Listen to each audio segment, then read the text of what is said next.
Hey guys, today I'm going to show you a compressor that I've been using on my mixes lately. Let's listen to what we have for this demonstration.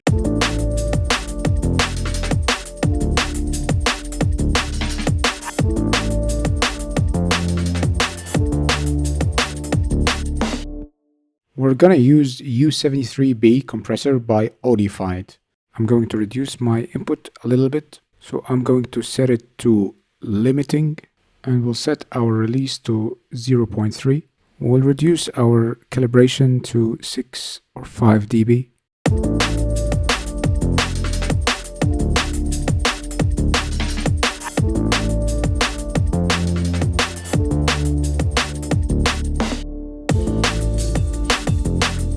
And let's listen to it.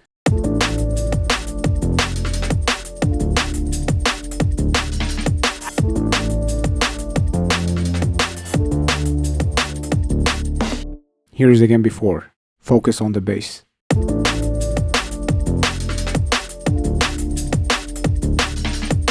After.